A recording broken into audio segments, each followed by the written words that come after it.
यीशु मसीह की। अभी एक बड़ा अच्छा कंपटीशन चल रहा था हमारे बीच, मालूम है। भाई साहब कह रहे थे पीछे वाले गाओ, पीछे वाले गा रहे थे। फिर नंबर आई इधर वाली पंक्ति की, तो इधर वाली पंक्ति ने सोचा कि हम पीछे क्यों रहे, उनसे तेज गाएंगे। इन्होंने और तेज गाया।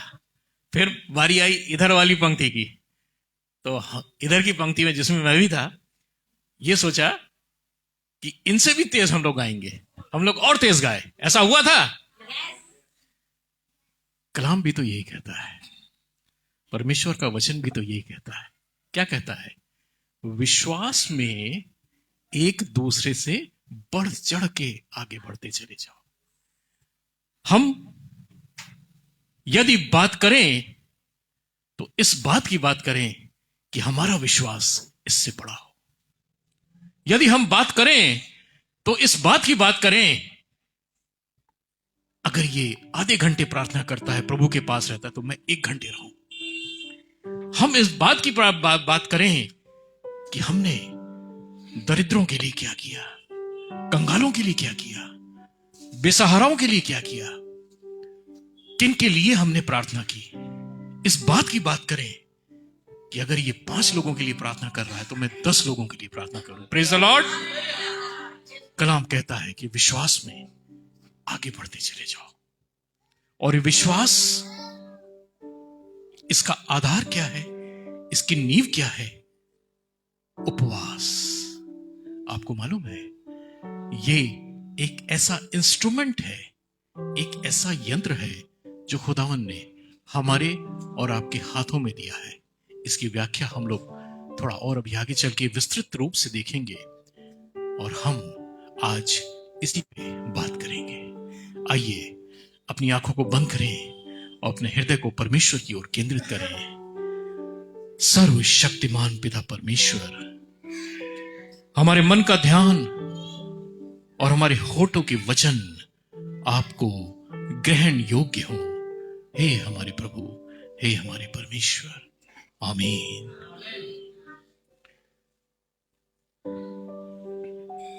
कितने लोगों को मालूम है कि वर्ष में एक समय ऐसा आता है जब 40 दिन का उपवास काल मनाया जाता है? कितने लोगों को मालूम है?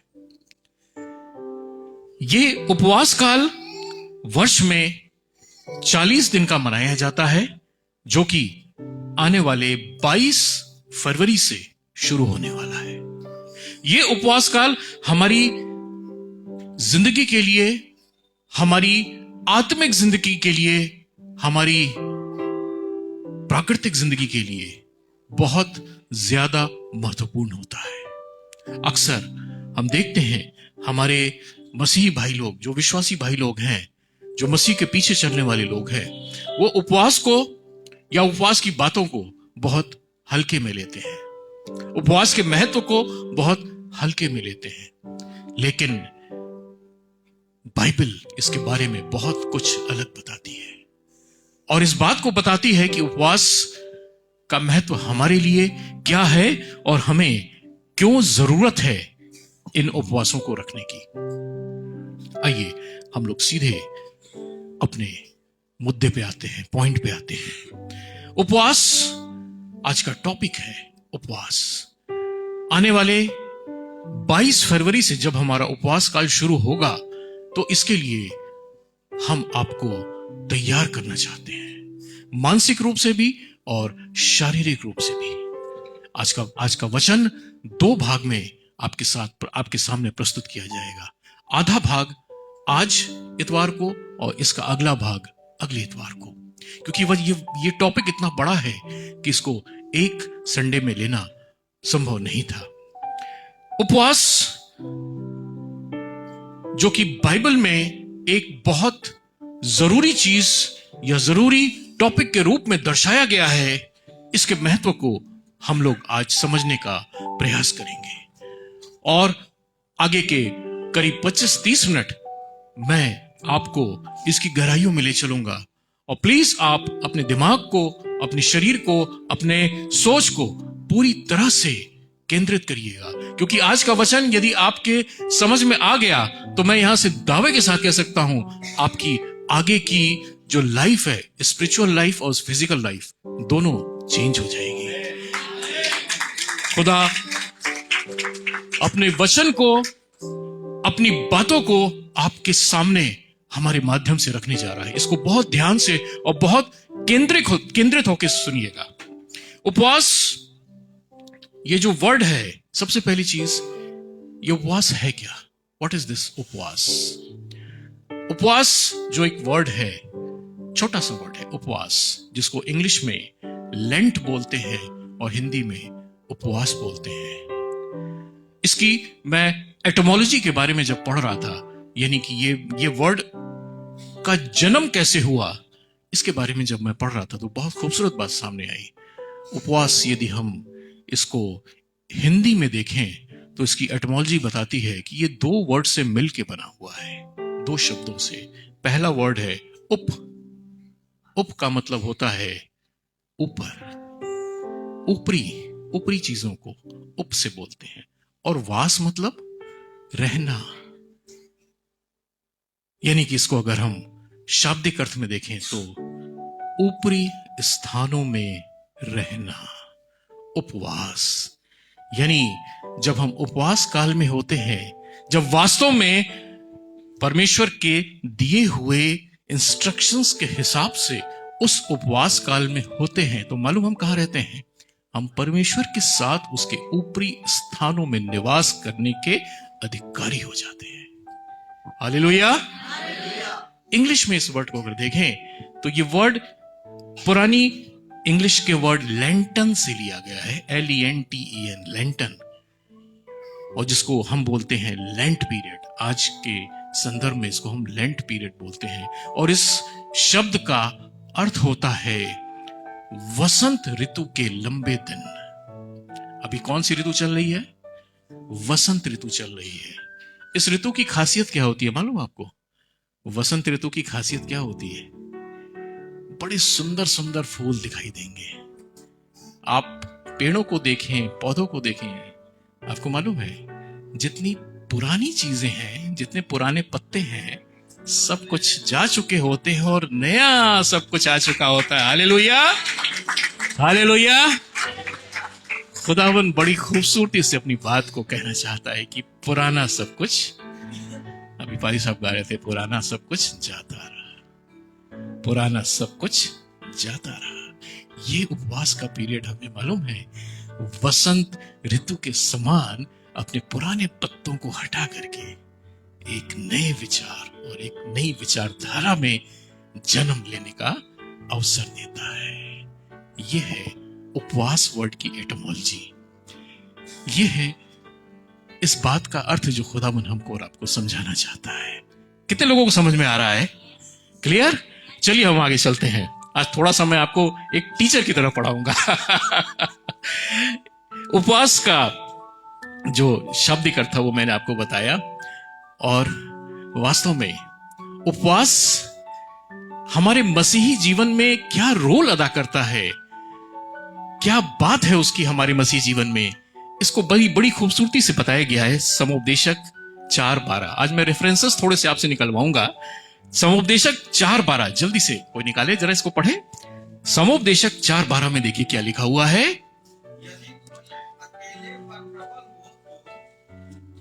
समोपदेशक 4:12, 3 धागों से यहां पे जिक्र है।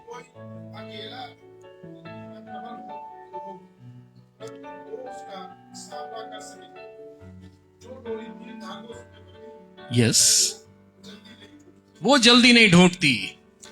यहां पे लिखा हुआ है जो डोरी 3 धागों से बंधी हुई हो वो जल्दी नहीं टूटती। यहां पे तमाम प्रचारकों के द्वारा इन 3 धागों का मतलब समझाया जाता है। कुछ लोग इसको पिता, पुत्र और पवित्र आत्मा के माध्यम से समझाते हैं।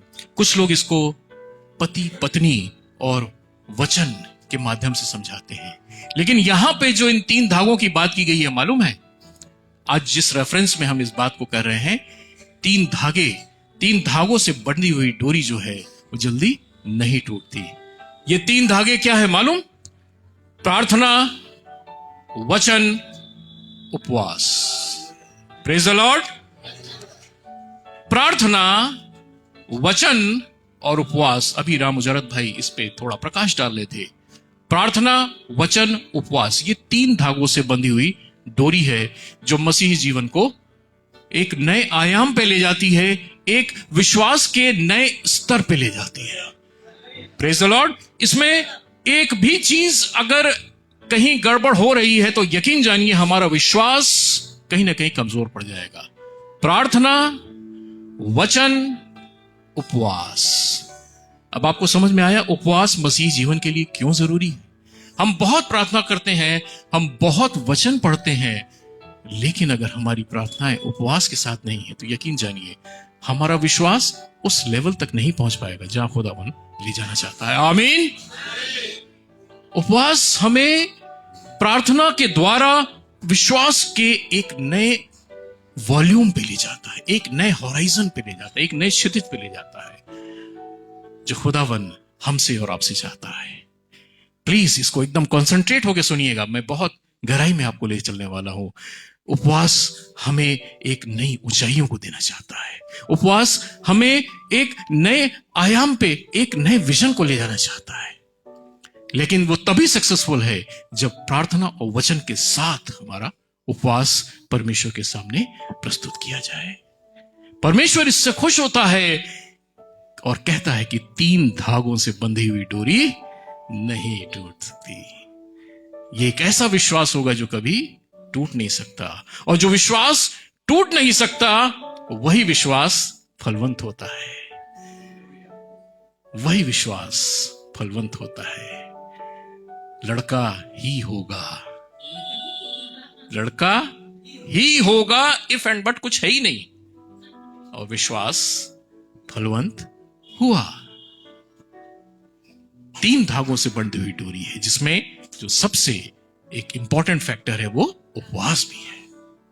इसके उपवास एक्चुअली बहुत सारे लोगों के मन में ये बातें होती हैं कि उपवास कितने समय तक रखा जाता है। मैं आपको बहुत बेसिक चीजों के बारे में बता रहा हूं जो उपवास से रिलेटेड है। उपवास कितने दिनों के लिए रखा जाए, कितने दिन के लिए सही रहता है उपवास रखना, हमारी बाइबल इस बारे में क्या कहती है। उपवास की अगर हम बात करें तो लगभग सभी रिलीजन्स में अलग अलग प्रकार से उपवास की बात की गई है, लेकिन हमारी बाइबल क्या कहती है, हमारी बाइबल उपवास के बारे में क्या कहती है। कोई एक निश्चित पीरियड नहीं है। अगर हम बाइबल में पढ़ें तो 3 दिन का भी उपवास है, 7 दिन का भी उपवास है, 21 दिन का भी उपवास है, 40 दिन का भी उपवास है, 1 दिन का भी उपवास है। अलग अलग पीरियड्स के लिए उपवास रखा गया है। लेकिन अभी जो हमारा उपवास काल 22 तारीख से शुरू होने वाला है, ये 40 दिन का इसलिए रखा जाता है क्योंकि प्रभु यीशु मसीह ने 40 दिन तक शैतान के सामने परीक्षा दी थी, और उस परीक्षा के दौरान कुछ भी खाया या पिया नहीं था। यह तो एक बात हो गई जो 40 दिनों की है। लेकिन इसके अलावा वर्ष में जब हमें लगे कि हम आत्मिक रूप से कमजोर हो रहे हैं या हम अपनी आत्मिक उन्नति को चाहते हैं, आप उपवास रखिए। आप उपवास रखिए, चाहे वो संडे हो या मंडे हो या 1 तारीख हो या 21 तारीख हो या 14 तारीख हो, इट हार्डली मैटर, कोई मैटर मायने नहीं रखता। आपको परमेश्वर के नजदीक आने के लिए, उसकी सामर्थ पाने के लिए, उसकी अगुवाई पाने के लिए, उसका मार्गदर्शन पाने के लिए आपको उपवास रखने की जरूरत है। It is a compulsion. ये बाइबल का एक आदेश है, ये नियम नहीं है, ये आदेश है। आप उपवास रखें। कहां यह आदेश लिखा है मैं आपको बताऊं। देखिए, मत्ती की इंजील निकालें, उसका 6वां अध्याय और 17वां पद। मत्ती 6:17। देखिए क्या लिखा हुआ है। परंतु जब तू उपवास करे, बस बेटा इतना ही। इस आयत में क्या लिखा हुआ है, परंतु जब तू उपवास करे। वर्ड पे गौर करिएगा, क्या लिखा है, जब तू। ये नहीं लिखा है कि यदि तू उपवास करे। देखिए दोनों में बहुत फर्क है। अगर यहां पे ये लिखा रहता कि यदि तू उपवास करे, इसका मतलब हमारे सामने ऑप्शन है, हम उपवास करें या ना करें। लेकिन लिखा है जब तू उपवास करे, यानी तुझे करना ही है। अब कब करना है, इट डिपेंड्स ऑन यू। ठीक है, 365 दिन में तुम्हारा पीरियड क्या होगा कि तुम्हें डिसाइड करना है जब तुम उपवास करो। ठीक है, when you are on fasting, when you are on fast, खुदावन ने अपनी ओर से कोई कंपल्शन नहीं दिया कि तुम संडे को उपवास करो, मंडे को करो, ट्यूसडे को करो, है मंगल करो, बृहस्पति करो, कुछ नहीं, ऐसा कुछ नहीं है। खुदावन कहता है कि जब तू उपवास करे, उपवास तुम्हें करना है, उपवास तुम्हें करना ही करना है। अब ये डिसाइड करो, हफ्ते में एक बार करोगे, महीने में एक बार करोगे, 6 महीने में एक बार करोगे, साल भर में 10 बार करोगे, या 40 दिन तक करोगे। It depends on you. It is not a compulsion कि आप 40 दिन तक उपवास करें ही करें, लेकिन ये कंपल्शन है कि आपको करना है। आप अपनी क्षमता के हिसाब से, अपनी शारीरिक स्थितियों के हिसाब से, आप चाहे तो 1 हफ्ते कर ले, चाहे तो 3 दिन कर ले, चाहे तो 10 दिन कर ले, या चाहे तो 40 दिन तक कर ले। क्योंकि कलाम कहता है कि जब तू उपवास करे, यानी कि आपको करना ही करना है। उपवास के बारे में मैं और आगे जब पढ़ रहा था, उपवास होते कितने तरह के हैं बाइबल के हिसाब से देखें तो बाइबल हमें कई तरह के उपवास के बारे में बताती है। जो पहली तरह का उपवास आता है, दैट इज कंप्लीट फास्टिंग। पहली तरह का जो उपवास आता है वो कंप्लीट फास्टिंग है। बहुत ध्यान से सुनिएगा, पीछे वाले लोग, मेरी आवाज आ रही है ना? आपको उपवास के बारे में पूरी जानकारी यहां से मिलेगी। सारे जो डाउट्स हैं वो यहां पे क्लियर हो जाएंगे। उपवास जो बाइबल हमें बताती है वो पहला उपवास है कंप्लीट फास्टिंग, यानी पूर्ण उपवास। ये उपवास एक ऐसा उपवास होता है जिसमें न तो जल लेता है कोई, न तो भोजन वस्तु लेता है। और ये उपवास हमें बाइबल में देखने को मिलता है। मूसा का उपवास जो उसने 40 दिनों तक तब रखा था जब वो परमेश्वर से बातें कर रहा था माउंट सिनाई पे। और नए नियम में प्रभु यीशु मसीह के बारे में देखने को मिलता है जब उसने 40 दिन तक निराहार रहकर शैतान की परीक्षा का सामना किया। इट इज कंप्लीट फास्टिंग, ये कंप्लीट फास्टिंग में आता है। दूसरा उपवास आता है नॉर्मल फास्टिंग, सामान्य उपवास। सामान्य उपवास वो उपवास होता है जब हम 24 घंटे में अपनी शारीरिक जरूरतों के हिसाब से एक मील या कुछ लिक्विड डाइट हम ले लेते हैं अपनी शारीरिक जरूरतों को पूरा करते हुए। इसको बोलते हैं नॉर्मल फास्टिंग। इसमें जनरली लोग दिन भर का दिन में कोई भोजन की चीजों को नहीं लेते हैं, कुछ न कुछ लिक्विड डाइट लेते रहते हैं, पानी है या चाय है, इस तरह की चीजों को लेते रहते हैं, और रात में एक टाइम भोजन करते हैं। यह होती है नॉर्मल फास्टिंग। इसमें कुछ लोग दिन में लिक्विड डाइट को भी स्किप कर देते हैं, मतलब छोड़ देते हैं। वो सीधे शाम को जब अपना रोजा खोलते हैं या फास्टिंग को ओपन करते हैं तो उस समय लेते हैं। लेकिन it is not a compulsion. आप अपनी शारीरिक जरूरत के हिसाब से कुछ लिक्विड ले सकते हैं। इसको बोलते हैं नॉर्मल फास्टिंग। तीसरी फास्टिंग होती है, इसको बोलते हैं डैनियल्स फास्टिंग। इसको पार्शियल फास्टिंग भी बोलते हैं। पार्शियल फास्टिंग, डैनियल 10वें अध्याय के 2 और 3 पद में इसका उल्लेख है। डैनियल उसका 10वां अध्याय और उसका 2 और 3 पद देखिए क्या लिखा हुआ है।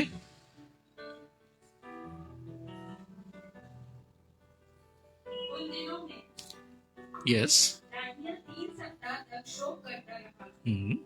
उस 3 सप्ताह पूरे होने तक मैंने ना तो स्वादिष्ट भोजन किया और ना मांस या दाख मधु अपने मुंह में रखा यस और ना अपनी देह में कुछ तेल लगाया। यस फिर पहले महीने के 24वें दिन को जब मैं हिजकील नामक नदी यस के यस तट पर था, बस प्लीज।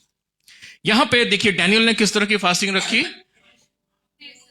उसने क्या किया, पसंदीदा वस्तुएं जो थी, जो गरिष्ठ वस्तुएं थी, न मीट खाया न चिकने पदार्थ खाए, इन सब चीजों को क्या किया, उसने त्याग कर दिया। यानी उसने खाया क्या, उसने बहुत लाइट चीजें खाई, बहुत लिक्विड चीजें खाई। जैसे हो सकता है उसने खिचड़ी टाइप की कुछ चीजें खाई हो, या हो सकता है कुछ जूस टाइप की चीजें ली हो। It's called partial fasting. इसमें आप हल्की फुल्की भोजन वस्तुएं लेते हैं, गरिष्ठ वस्तुएं नहीं लेते हैं, लग्जरियस चीजें नहीं लेते हैं, हाँ? जिसमें बहुत ज्यादा तेल पड़ा हो, घी पड़ा हो, ये हो, handi mutton, handi chicken, no no no no no, not not not like that. जो आपकी, जो जिस पे बहुत ज्यादा दिल ललचाए, है? जैसे रसगुल्ला देख के हमारा दिल ललचाता है, लेकिन फास्टिंग में अगर हमने उसको कंट्रोल कर लिया तो भाई मजा आ गया, है ना। तो यहां पे पार्शियल फास्टिंग की बात की गई। पार्शियल फास्टिंग, आंशिक उपवास, ये डैनियल का उपवास था। इस तरह का भी उपवास रखा जाता है। और इसके बाद आता है चौथा, आत्मिक आत्मिक उपवास, स्पिरिचुअल फास्टिंग। स्पिरिचुअल फास्टिंग ये क्या है, ये आपको यशाया उसके 58 और 6 में मिलेगा। बस फर्स्ट की लाइन उसमें देखेंगे हम लोग, यशाया 58 और उसके 6ठी आयत में देखिए क्या लिखा हुआ है।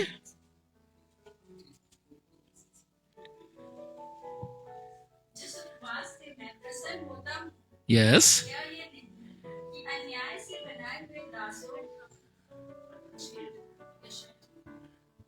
हाँ 58:6, ठीक ठीक ठीक उपवास ठीक। से मैं प्रसन्न होता हूँ, और क्या यह नहीं कि अन्याय से बनाए हुए दासों और अंधेर सनने वालों का जुआ तोड़ दे। उनको छुड़ा लेना और सब जुओं को टुकड़े टुकड़े कर देना। यस प्लीज, ये स्पिरिचुअल फास्टिंग है।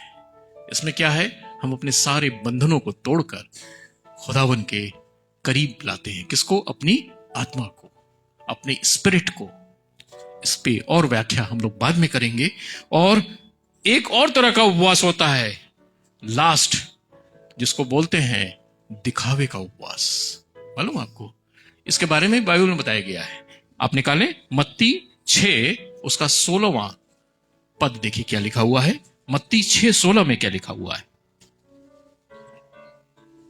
जब तुम उपवास करो, यस, कपटियों के समान तुम्हारे मुंह पर उदासी ना छाई रहे। कपटियों के समान तुम्हारे मुंह पे उदासी ना छाई रहे।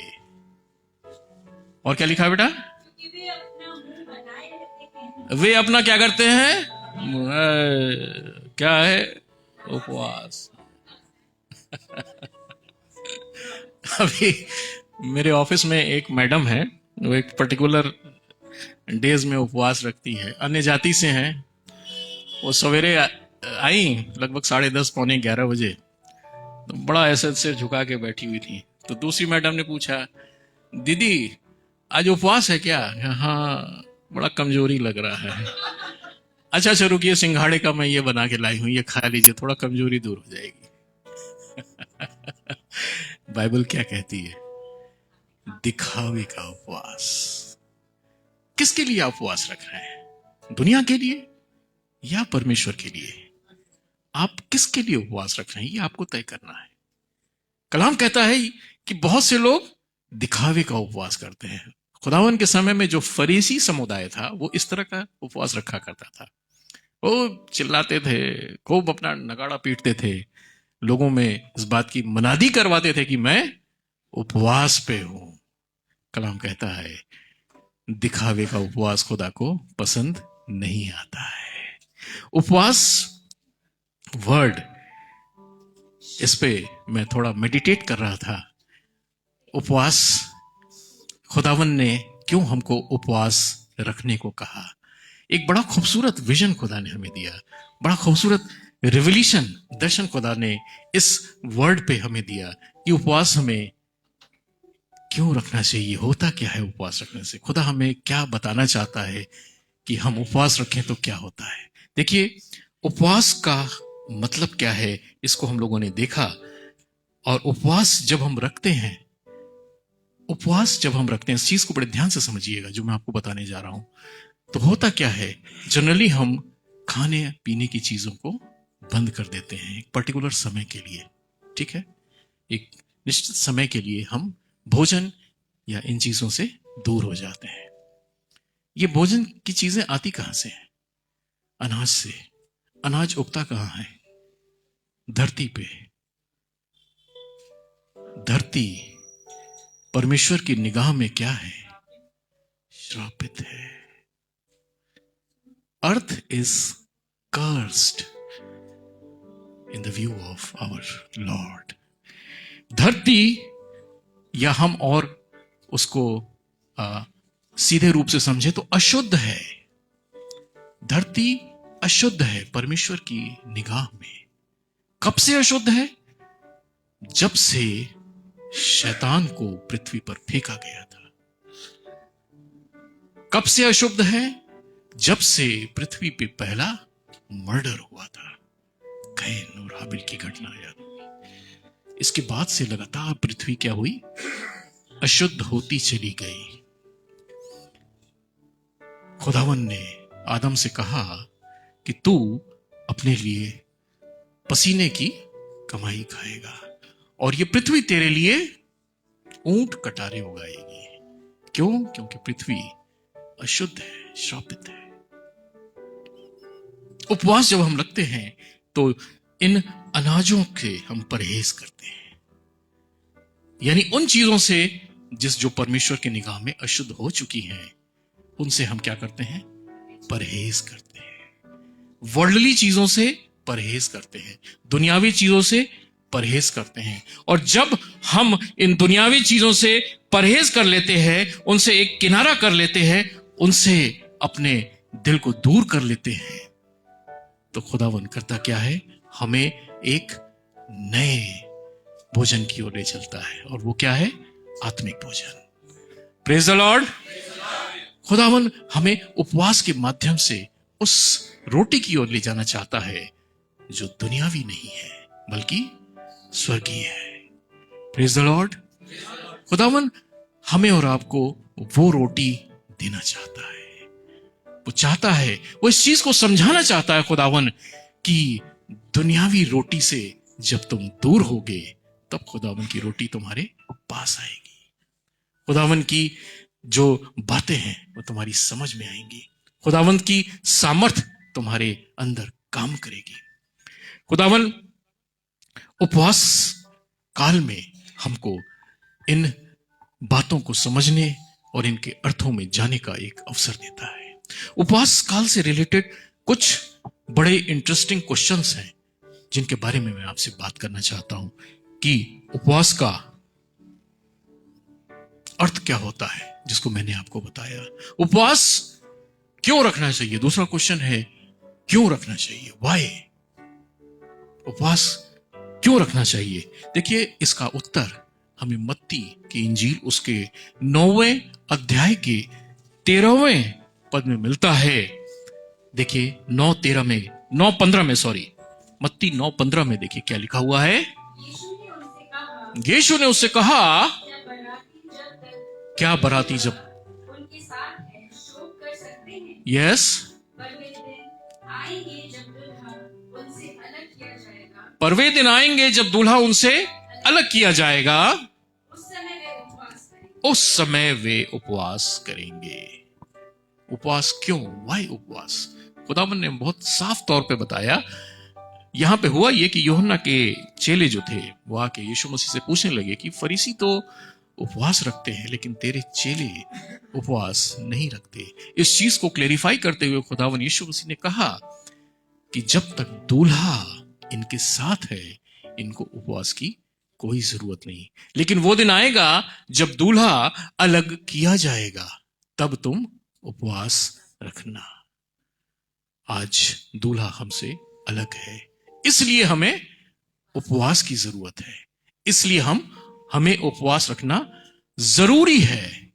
और ये एक आदेश है, जैसा कि अभी हमने थोड़ी देर पहले बताया, मत्ती 6:17 में लिखा हुआ है, जब तू उपवास करे, जब तू उपवास करे। यहां पे कोई हमारे लिए वैकल्पिक व्यवस्था नहीं है कि तू करे या ना करे, करना ही है। अगर हम मसीही हैं तो करना ही है। तो इसलिए आज इस चीज को बड़ी क्लियरली अपने दिमाग में बिठा लीजिए कि अगर हम मसीही हैं, अगर खुदा के भय में चलने वाले हैं, तो हमारे लिए उपवास रखना एक जरूरी बात है। उतनी ही जरूरी बात है जितना चर्च आना, उतनी ही जरूरी बात है जितना वचन पे ध्यान करना, उतनी ही जरूरी बात है हमें उपवास को रखना।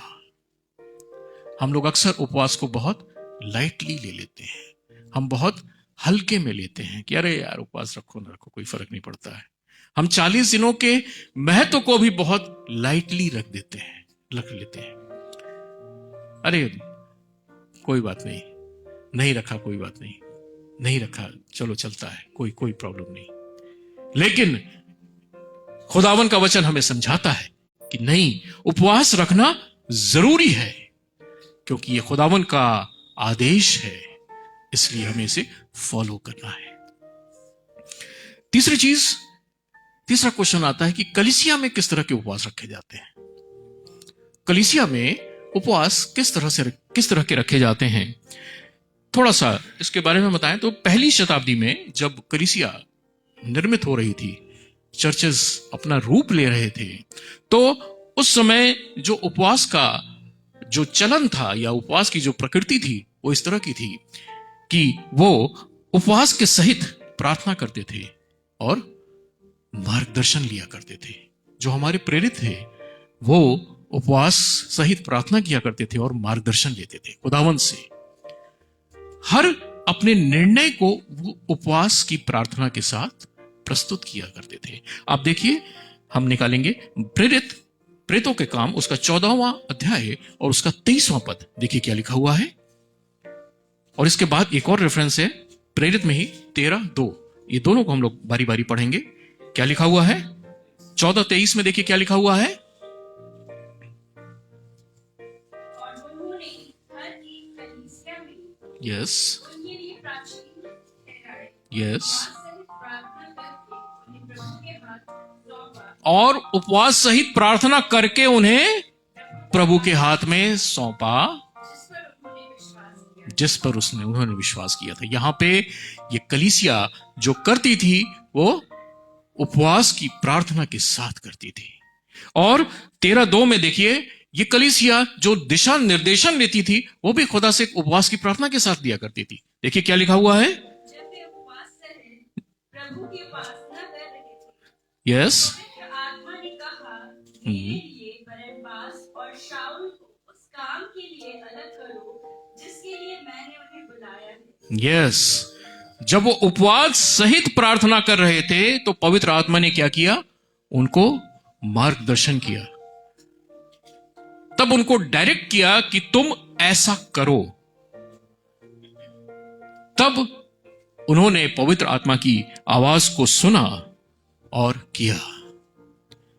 ये कलीसियाई उपवास होते हैं। अभी थर्सडे को जब कलीसियाई उपवास रखे जाते हैं, पास्टर में फास्टिंग प्रेयर ऑर्गेनाइज करते हैं, तो क्या होता है? उस कलीसियाई उपवास में तमाम ऐसी बातें हैं जो प्रभु के सामने एक मन और एक चित्त होकर रखी जाती हैं और मार्गदर्शन लिया जाता है। और इस चीज को हम लोगों ने देखा है, जो इस थर्सडे की फास्टिंग में रेगुलर आते हैं, कि किस तरह से इन प्रार्थनाओं को खुदा सुनता है, खुदा गाइड करता है और खुदा उन चीजों के लिए एक प्रॉपर जरिया मुहैया कराता है। Praise the Lord. आप लोग सहमत हैं मेरी बात से? खुदावन यहां पे कलीसिया में उपवास की प्रार्थना के बारे में कह रहा है। चौथी चीज जो एक जनरल क्वेश्चन है कि उपवास के नियम क्या क्या हैं? What are the rules when we fast? जब हम लेंट पीरियड में होते हैं तो किन नियमों का हमें पालन करना चाहिए, हम देखेंगे। सबसे पहला नियम जो है उपवास का, कि हम लोगों को दिखाने के लिए उपवास न रखें। अभी जैसा हम लोगों ने मत्ती 6:16 में पढ़ा कि हमारा उपवास दिखावे का ना हो, मुंह लटका के न रहे। कलाम कहता है कि अपने सिर पे तेल मल, अपने चेहरे को चमकदार बना, अपने सारे काम जो आप करते हैं दिनचर्या के उसी तरह से करिए, अपनी सारी बातों को जैसे आप करते हैं उसी तरह से करिए। ऐसा ना हो कि उपवास रखे हैं और सुबह से शाम तक खटिया पे सोए हुए हैं, अरे क्या है उपवास रखे, बड़ी कमजोरी आ रही है। नो नो नो, ये उपवास नहीं है। कलाम कहता है कि उपवास दिखावे का नहीं होना चाहिए। ठीक है। दूसरा उपवास का नियम है कि सामूहिक प्रार्थना के साथ हमें उपवास रखना चाहिए। ये हमारे परिवार में हो सकता है, हमारी कलीसिया में हो सकता है, हमारे वर्क प्लेस पे हो सकता है। इसको हमें जरूर करना चाहिए, क्योंकि ऐसा करने से क्या होता है, चमत्कारिक रिजल्ट्स सामने आते हैं, मिरेकुलस रिजल्ट सामने आते हैं। अभी मैं फास्टिंग प्रेयर के बारे में बता रहा था, थर्सडे की फास्टिंग प्रेयर, चमत्कारिक रिजल्ट्स आपने खुद देखे हैं। और बाइबल में भी इस चीज का डिस्क्रिप्शन है। बाइबल में कहां पे है? योना, मैं इसका डिस्क्रिप्शन आपको बस बताऊंगा। योना जब निनवे को गया, आपको मालूम है जब निनवे को गया तो क्या हुआ? निनवे एक ऐसा शहर था जिसको परमेश्वर नाश करने जा रहा था, लेकिन जब योना वहां पहुंचा, उसने प्रचार किया, सामूहिक उपवास के साथ, कलाम में लिखा हुआ है उपवास किया लोगों ने, और उसका रिजल्ट क्या हुआ? वो शहर बचा लिया गया। Praise the Lord. सामूहिक प्रार्थना उपवास का एक और एग्जाम्पल, बड़ा खूबसूरत एग्जाम्पल हमें मिलता है यहोशापात के टाइम में, जब उसने देखा कि शत्रु की सेना चारों ओर से घेर ली है उसके शहर पनाह को, और इतनी ज्यादा है कि इसके जीतने की कोई उम्मीद नहीं है। उसने उपवास के साथ प्रार्थना किया। इस पूरी स्टोरी को आप जब पढ़ेंगे तो पता चलेगा कि किस तरह से मुट्ठी भर की सेना के सामने बड़ी सेना पराजित हो गई। ये सामूहिक प्रार्थना उपवास, ऐसा कोशिश करें कि हम जब इन उपवास काल में जाते हैं तो अपने ग्रुप में उपवास जरूर रखें, अपने परिवार के साथ उपवास रखें, अपने दोस्तों के साथ उपवास रखें, अपने कलीसिया के लोगों के साथ उपवास रखें। Praise the Lord. ये एक बहुत इफेक्टिव इंस्ट्रूमेंट है जो एक हॉट मेल के जरिए सीधे आपको परमेश्वर से जोड़ देता है। Praise the Lord. ये एक ऐसा कम्युनिकेशन सिस्टम है जिसका नेटवर्क कभी फेल नहीं होता है। परमेश्वर को सुनना ही सुनना है। Praise the Lord. उपवास के नियम में चौथा नियम है, उपवास हमेशा प्रार्थना के साथ रखें। आपको बड़ी एक इंटरेस्टिंग चीज अपने बारे में बताऊं। बहुत पहले, बहुत साल पहले, जब मैं प्रभु में थोड़ा बहुत था, तो मूड हुआ कि आपकी फास्टिंग प्रेयर रखूंगा, 40 दिन की प्रेयर रखूंगा। तो मैं खूब चिल्ला चिल्ला के लोगों से बताता, ओ मैं उपवास पे हूं भाई, मुझे ये मत देना, मुझे वो मत देना, ये बताता था, लोगों को दिखाता था। 2:30 बजते बजते जाके लेट जाता था। देखो भाई, बड़ी कमजोरी लग रही, मुझे कुछ कहना मत काम। मेरा एक फ्रेंड था, यार तो फास्ट क्यों रख रहा है, अब तक तो उन्होंने रखा नहीं है। तो जवाब क्या होता था मालूम? सोचा थोड़ा वेट कम कर लो यार, वेट ज्यादा हो गया इसलिए मैंने रखना शुरू किया।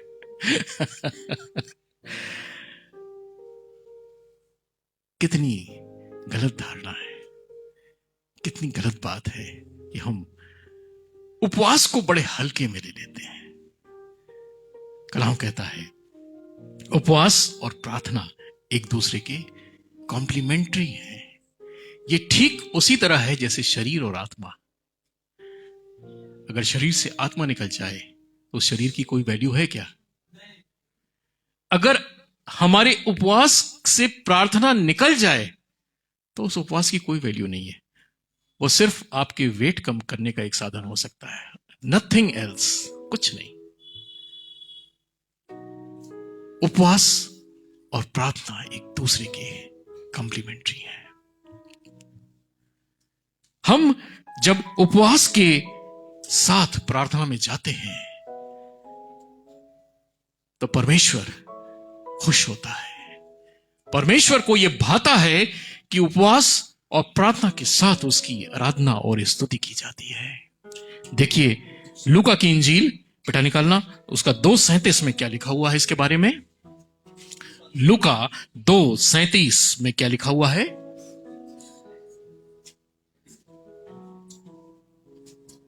वह 84 वर्ष से विधवा थी। यस मंदिर को नहीं छोड़ती थी। यस पर उपवास और प्रार्थना कर ये रात दिन उपासना किया करती थी। Yes exactly. एक विधवा के बारे में बताया जा रहा है जिसने 70 वर्ष, शायद देखना बेटा उसके ऊपर लिखा है ना, 70 वर्ष अपने वैवाहिक जीवन के व्यतीत किए थे। वह बहुत बूढ़ी थी और विवाह होने के बाद 7 वर्ष अपने पति के साथ रही। 7 वर्ष, यस। एक स्त्री के बारे में लिखा जा रहा है कि जब उसकी शादी हुई तो सिर्फ 7 साल उसका पति उसके साथ रहा और उसके बाद उसका पति जो था मर गया। उसके बाद उसने क्या किया? अपना जीवन प्रभु को दे दिया। और करती क्या थी? सिर्फ 2 काम करती थी, पहला उपवास और दूसरा प्रार्थना, है ना। बड़ी साधारण महिला थी लेकिन सिर्फ ये 2 काम करती थी। और मालूम है उसका सौभाग्य यह है कि आज सुसमाचार में उसका उल्लेख किया जाता है। दुनिया के कोने कोने में जब सुसमाचार पढ़ा जाता है तो इस विधवा का उल्लेख होता है। क्यों? क्योंकि वो उपवास और प्रार्थना किया करती थी। ये रिजल्ट होता है उपवास और प्रार्थना का, क्योंकि प्रभु को ये भाता है। एक और रेफरेंस निकालना बेटा, लूका ही में 5:33 में देखिए क्या लिखा हुआ है। उपवास और प्रार्थना बहुत जरूरी है एक दूसरे के साथ। अगर हम उपवास रख रहे हैं तो प्रार्थना जरूर करें। देखिए क्या लिखा हुआ है। यस उनसे अलग किया जाएगा। यस, तब वे उन दिनों में उपवास करेंगे। उपवास और प्रार्थना, जब दूल्हा अलग किया जाएगा, यीशु मसीह हमारे बीच में शारीरिक रूप से नहीं है, दूल्हा अलग है, इसलिए हमें प्रार्थना और उपवास में उसके समीप जाना है। हमें प्रार्थना और उपवास में उसके करीब जाना है। ये एक ऐसा माध्यम है जो खुदावन अपने करीब हमें आने का मौका देता है। और जो आखिरी चीज उपवास के नियम में आती है वो ये है कि हमें पवित्र आत्मा की अगुवाई में इस उपवास को रखना चाहिए। हमें पवित्र आत्मा की अगुवाई में इस उपवास को रखना चाहिए, जैसा यीशु मसीह ने किया था। यीशु मसीह ने जो उपवास रखा था वो पवित्र आत्मा की अगुवाई में रखा था। और जब पवित्र आत्मा की अगुवाई में इन उपवासों को रखा गया तो उसका रिजल्ट क्या हुआ? पवित्र आत्मा की अगुवाई में रखा गया जो उपवास था, उसके बाद यीशु ने सामर्थ्य पाई और यीशु ने अपनी मिनिस्ट्री को शुरू किया। जब हम पवित्र आत्मा की अगुवाई में इन उपवासों को रखते हैं तो परमेश्वर की सामर्थ हमारे ऊपर आती है और हम तमाम उन परमेश्वर की बातों को, उसके कामों को करने में सामर्थ्य होते हैं जो हमसे और आपसे चाहता है। Praise the Lord. उपवास के ये एक बड़े सिंपल और सरल नियम है जिनको पालन करना थोड़ा कठिन है, लेकिन यदि हम इसको करते हैं तो ये हमें खुदावन के करीब ले जाता है और उसकी सामर्थ हमारे अंदर प्रदान करता है। उपवास से होता क्या है? उपवास से होता क्या है? हमने उपवास रखा। हाँ, एक और इंपॉर्टेंट चीज मैं आपको बताना यहां पे भूल गया। इसका जो 6वां नियम है वो ये कि उपवास हमेशा किसी ऑब्जेक्ट को ध्यान में रखते हुए करें, किसी विशेष उद्देश्य को ध्यान में रखते हुए करें, कि किसी विशेष बात को ध्यान में रखते हुए करें। ये बात जेन्युइन होनी चाहिए, ये बात प्रभु में होनी चाहिए। ये नहीं कि मैं देश का प्रधानमंत्री बन जाऊं इसके लिए उपवास रख रहा हूं ये नहीं होना चाहिए बल्कि ये होना चाहिए कि मैं प्रभु की नजरों में उसका प्रधानमंत्री बन जाऊं। Praise the Lord. अगर हमारा उद्देश्य ऐसा है, हमारा उद्देश्य अगर ऐसा है, तो हमें पवित्र आत्मा की सामर्थ्य प्राप्त होती है। हम उस पर्टिकुलर चीज के लिए जब उपवास के साथ प्रार्थना करते हैं तो परमेश्वर हमारी सुनता है, हमारी बातों की ओर ध्यान लगाता है, हमें वो चंगाई देता है, हमें वो सामर्थ्य देता है, हमें वो शक्ति देता है जिसकी हम अपेक्षा कर रहे हैं। हमेशा किसी न किसी ऑब्जेक्ट के साथ, हमेशा किसी उद्देश्य के साथ इस बात को पूरा करें। उपवास रख लिया, सब कुछ हो गया। अब उपवास से लाभ क्या होता है? What do we get when we fast? जब हम उपवास रखते हैं तो हमें मिलता क्या है? हमने बड़ी मेहनत कर ली, दिन भर न खाया न पिया, सब कुछ हो गया है, शाम में सोचते हैं यार मिला क्या? What are we getting? देखिए, उपवास से क्या मिलता है? सबसे पहली चीज जो है, उपवास से विजय प्राप्त होती है। आपको मालूम है, आप अपने शत्रुओं पर विजय प्राप्त करते हैं। इसका एग्जाम्पल अभी थोड़ी देर पहले मैं बता रहा था, राजा यहोशापात के बारे में। उसने क्या किया? उपवास रखा। उसकी प्रजा ने उपवास रखा, मिलकर के परमेश्वर से प्रार्थना की, और जो शत्रु कई गुना ज्यादा थे वो उससे हार गए। ये बहुत जगह हम लोगों को बाइबल में कई जगह इंस्टांसेस देखने को मिलते हैं कि जब हम उपवास के साथ प्रार्थना करते हैं तो हमें शत्रुओं पर विजय प्राप्त होती है। हमारा और आपका शत्रु कौन है मालूम है? शैतान है। लेकिन उससे भी बड़ा एक शत्रु है। आप बता सकते हैं शैतान से बड़ा शत्रु क्या है? एग्जैक्टली हमारा मन जो है शैतान से भी बड़ा है। क्यों? आपको मालूम है, शैतान कभी आपसे कोई गलत काम नहीं करा सकता। No, never. किसी का मर्डर अगर करना हो तो शैतान नहीं करा सकता। करता क्या है? आपके मन को ट्यून कर देता है। आपके मन में वो बात डालता है कि ये गलत है, ये गलत है, ये गलत है। आज बहुत से लोग चर्च में नहीं आए। क्यों? क्योंकि शैतान ने मन में डाला, अरे यार आज चलो कहीं और चलते हैं, आज मटन बनाते हैं, जम के खाया जाएगा, क्या करेंगे चर्च जाकर। क्यों? शैतान ने मन में डाला। शैतान ने कोई रोड़ा नहीं अटकाया। ऐसा नहीं कि उनकी गाड़ी ही उठा के गायब कर दी, रास्ते में ट्रांसपोर्टेशन सिस्टम बंद कर दिया, ऐसा कुछ नहीं किया। कुछ भी ऐसा नहीं किया। सिर्फ ये किया कि उनके मन में डाल दिया। ये क्या करोगे चर्च जाके? वाई? इसीलिए प्रभु अपने वचन में हम लोगों को वार्निंग देते हैं कि सबसे ज्यादा किसी रक्षा करो? मन की रक्षा करो। क्यों? क्योंकि शैतान हमारे मन के द्वारा हमारे बातों को कंट्रोल कर लेता है और हमसे पाप हो जाता है। ये उपवास के नियम में है। जब हम उपवास रखते हैं तो हमें उस शैतान पे और उससे भी ज्यादा अपने मन पे कंट्रोल करने की शक्ति मिलती है ना? शक्ति मिलती है। बहुत सारे लोग हैं जिनको ये खाना मना है, वो खाना मना है, वो, लेकिन जब रसगुल्ला सामने आता है तो दिल मचल जाता है। कल एक जगह परिवार में थे, 2 रसगुल्ला खा गए, फिर भी रसगुल्ला आया सामने तो 2 और खा गए। दिल है कि मानता नहीं। शैतान हमारे मन को कंट्रोल करता है, इसलिए उस पे विजय प्राप्त करने के लिए हमें उपवास रखना चाहिए, क्योंकि उस पे विजय प्राप्त करना केवल उपवास और प्रार्थना से ही संभव है। दूसरा नियम क्या है, दूसरा लाभ क्या है? आप देखिए, नम्रता और दीनता मिलती है। जब हम उपवास रखते हैं तो उसका लाभ क्या होता है? हमारे अंदर क्या आती है?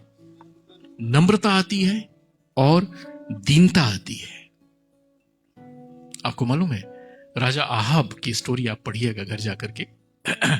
राजा आहाब और इज़ाबेल की स्टोरी। बहुत दुष्ट राजा था, बहुत सारे उसने अजीब अजीब काम किए, गलत काम किए, धर्मी लोगों के प्रति उसका रवैया बहुत खराब था। लेकिन जब उसको ये पता चला कि अब उसका प्राण ले लिया जाएगा, जब उसका पता चला उसका अंत समय आ गया है, तो उसने उपवास के साथ प्रार्थना की और अपने आप को क्या कर दिया? दीन कर दिया और नम्र बना दिया। और कलाम कहता है कि परमेश्वर ने उसको क्षमा किया और उस पे अनुग्रह किया। Praise the Lord. जब हम उपवास करते हैं तो हमारे अंदर क्या आता है? दीनता आती है और नम्रता आती है। हम जब उपवास करें तो इन चीजों को बदलने की कोशिश करें। क्या क्या चीजों को? उपवास के साथ हम विजय को प्राप्त करने की कोशिश करें। उपवास के साथ नम्रता और दीनता को लाने की कोशिश करें। हम नम्र बने, दीन बने। यदि रास्ते में किसी से झगड़ा हो जाए तो पलट के गाली न दें। ठीक है भाई, ठीक है। अभी कुछ दिन पहले मैं अपनी वाइफ को स्कूल से, टीचर है वो, लेके आ रहा था। हमारी गाड़ी रेड सिग्नल पे खड़ी थी तो पीछे से किसी ने आके टक्कर मार दी। थोड़ी सी आवाज हुई, लगा जैसे कुछ टूट टाट गया है। मैंने देखा, पता चला एक साहब स्कूटर निकालने की कोशिश कर रहे थे, उसी चक्कर में उन्होंने पीछे से गाड़ी मार दी। तो मेरे साथ वाइफ की 2-3 टीचरें और पढ़ाती, वो भी साथ में थी, उनकी एक बच्ची भी थी। तो वाइफ हमसे कह रही, तुम डांटते क्यों नहीं हो? क्यों नहीं डांटा तुमने? मैं थोड़ा सा मुस्कुरा रहा था। तो वो जो एक दूसरी टीचर थी, उनकी बच्ची थी, उसने कहा कि सर अब दूसरे रास्ते पे हैं सर शायद स्पिरिचुअल चीजों में ज्यादा है, इसलिए इन बातों पे ध्यान नहीं दे रहा है। मुझे इस चीज का एहसास हुआ कि वाकई अगर हम खुदा के करीब जाते हैं, खुदा की पनाहों में जाते हैं, तो नम्रता और दीनता धीरे धीरे अपना वास लेने। अन्य जाति की लड़की थी, उसने ऐसा कहा। तो हम जब उपवास और प्रार्थना में जाते हैं तो ये गुण खुदा को जो सबसे अधिक भाते हैं, सबसे अधिक प्रिय लगते हैं, नम्रता और दीनता, खुदा हमसे और आपसे यही चाहता है। बाइबल में इस चीज का 50 बार उल्लेख है, नम्र और दीन बनो। धन्य है वे लोग जो नम्र हैं, क्योंकि ऐसे लोग स्वर्ग के अधिकारी होंगे। कितनी बड़ी बात लिखी है। और ये चीज हमें मिलती कहां से है? उपवास से। उपवास और प्रार्थना से ये दीनता और नम्रता आती है। और जो तीसरी बात उपवास के लाभ है, वो देश में आने वाली विपत्ति को हम टाल सकते हैं। हमारी सामूहिक प्रार्थना उपवास हमारे परिवार में, हमारे मोहल्लों में, हमारे कस्बे में, हमारे देश में आने वाली विपत्ति को टाल सकती है। मालूम है, जब निनवे को परमेश्वर जलाने जा रहा था सदोम और अमोरा की तरह, तो योना नबी ने वहां के राजा को जब बताया, उसने, कलाम में लिखा हुआ है, आप इसको पढ़िएगा घर जाके, उसने अपने शरीर पे राख मली और टाट पहन करके उपवास किया। और उसने तो किया ही, उसकी प्रजा ने भी किया, और प्रजा ने तो किया ही, पशुओं ने भी किया। आपको मालूम है, जानवरों ने भी उपवास किया। और कलाम में लिखा है कि परमेश्वर का हृदय बदल गया, उसका देश बच गया, उसका राज्य बच गया। Praise the Lord. हम इसकी शुरुआत अपने परिवार से करें। हम अपने परिवार से इसकी शुरुआत करें। हमारा परिवार, हमारा मोहल्ला, हमारा जनपद, हमारा स्टेट, हमारा देश। हम अपने देश में आने वाली विपत्ति को टाल सकते हैं। और जो चौथा लाभ होता है उपवास का, वो क्या होता है? समस्याओं का समाधान हो जाता है। हमारी जो प्रॉब्लम्स हैं, बहन बासमती क्या है?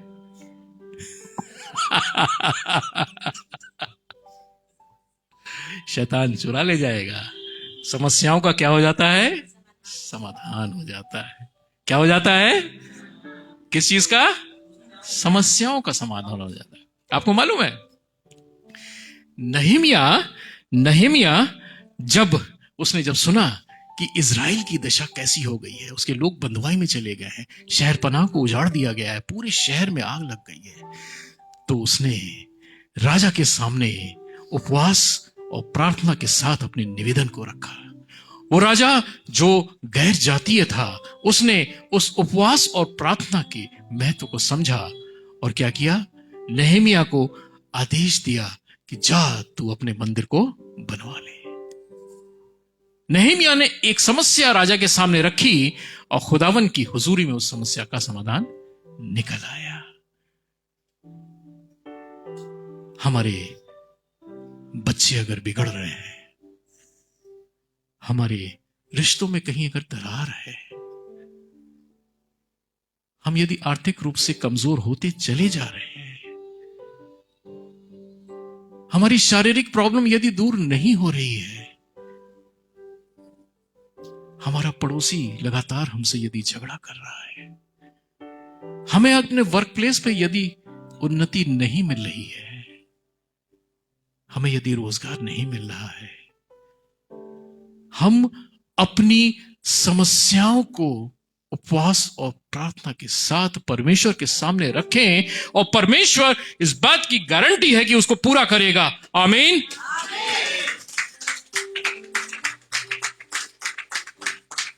हमारी प्रार्थनाएं जब उपवास के साथ परमेश्वर के सामने रखी जाती हैं, हमारी समस्याएं जब परमेश्वर के सामने उपवास के साथ रखी जाती हैं, तो परमेश्वर उसका सॉल्यूशन बताता है, सॉल्यूशन देता है और उसमें हमें विजयी करता है। और अंतिम बात जो मैं आपसे करना चाहूंगा, यीशु मसीह का उपवास कैसा था? जिस उपवास को हम लोग फॉलो करते हैं इन 40 दिनों में, यीशु मसीह का उपवास कैसा था? ये आत्मा की अगुवाई में किया गया उपवास था और ये पवित्र आत्मा की सामर्थ्य को पाने में किया गया उपवास था। ये यीशु मसीह ने जो उपवास रखा और जो परीक्षाएं दी, एग्जैक्टली हम लोगों को भी इसी से गुजरना पड़ता है। यीशु मसीह ने वो सब कुछ किया जिसमें हमें और आपको करने की उसने शिक्षा दी। उसने जो ये उपवास रखा और जो बातों को उन्होंने फॉलो किया, वो इस चीज को बताया कि तुम्हें भी इन चीजों से होके गुजरना है।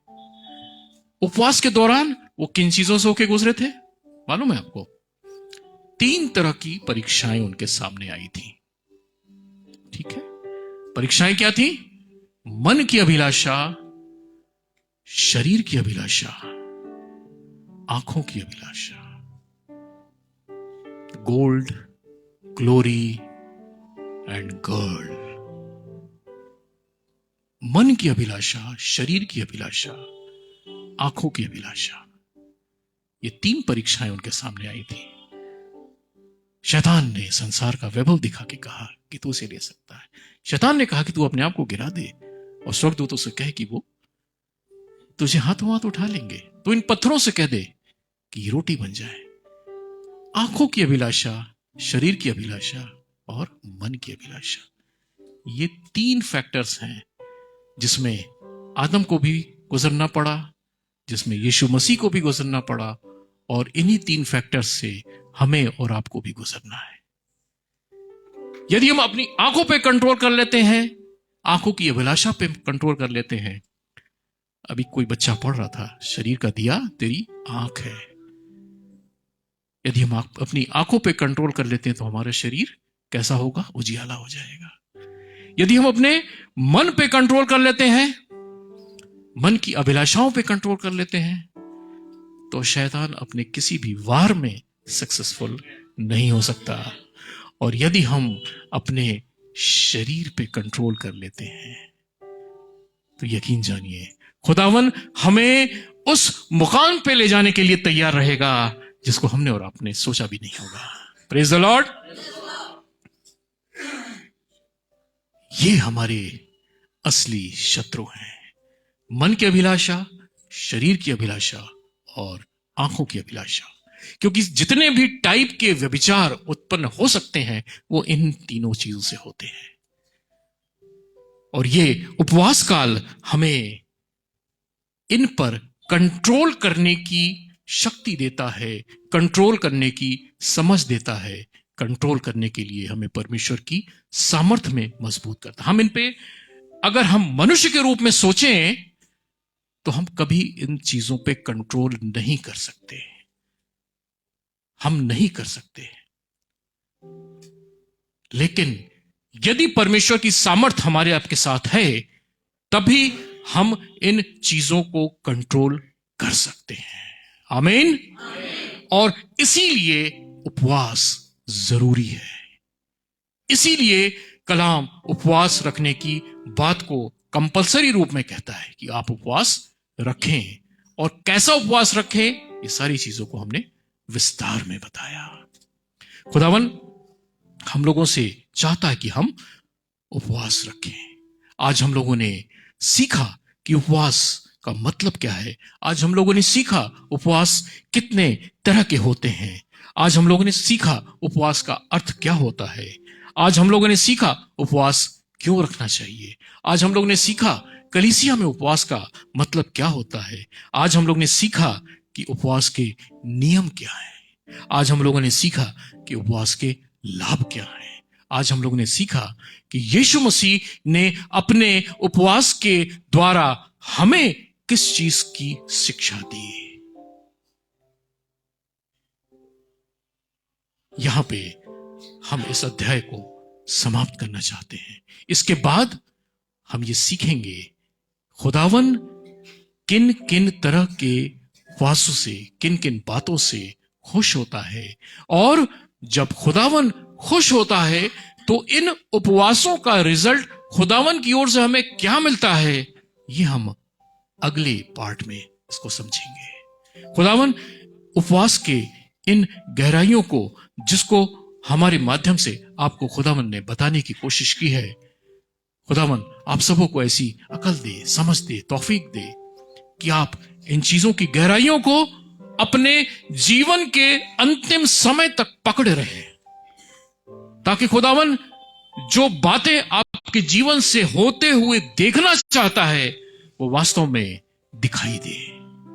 खुदावन अपने कलाम के पढ़े, सुने और समझे जाने पे हम सबों को बहुत आशीष दे, बहुत बरकत दे। आमीन।